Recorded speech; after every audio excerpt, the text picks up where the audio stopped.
નમસ્તે મિત્રો, આપ જોઈ રહ્યા છો ભારતીય જનસંદેશ સમાચાર। હું છું દિનેશ કુમાર બાબરિયા, ભાવનગર। નમસ્કાર દર્શક મિત્રો, નવા વિડીયો સાથે આપ સૌનું હાર્દિક સ્વાગત છે। હું છું સોલંકી દર્શના। ભાવનગર નીટ સહિતની સ્પર્ધાત્મક પરીક્ષાઓમાં પેપર લીકના મુદ્દે દેશભરમાં ચાલી રહેલા વિરોધ પ્રદર્શન વચ્ચે ભાવનગર શહેર કોંગ્રેસે બુધવારે ભાજપ કાર્યાલય સામે ઉગ્ર વિરોધ નોંધાવ્યો હતો। દિલ્હીના જંતર મંતર ખાતે વિરોધ પ્રદર્શન દરમિયાન કોંગ્રેસ નેતા રાહુલ ગાંધીની અટકાયતના વિરોધમાં શહેર કોંગ્રેસ પણ આંદોલનનું એલાન આપ્યું હતું। શહેર કોંગ્રેસ દ્વારા અગાઉ છાત્ર ગુંજ કાર્યક્રમ યોજાયા બાદ ભાજપ કાર્યાલયનો ઘેરાવ કરવાનો પ્રયાસ કરવામાં આવ્યો હતો।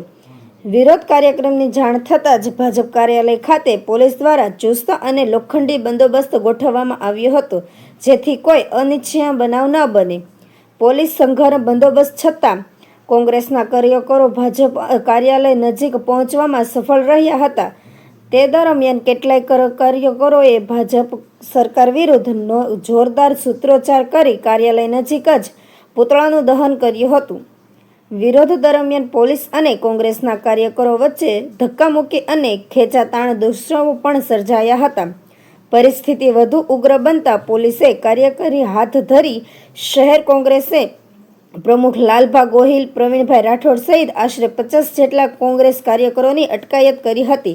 ઘટનાના પગલે સમગ્ર વિસ્તારમાં થોડા સમય માટે તંગદિલી થઈ માહોલ સર્જાઈ ગયો હતો। જો કે પોલીસ સ્થિતિને કાબૂમાં લઈ કાયદો અને વ્યવસ્થા જાળવી રાખી હતી। રિપોર્ટર જીતેન્દ્ર સોલંકી, સિહોર।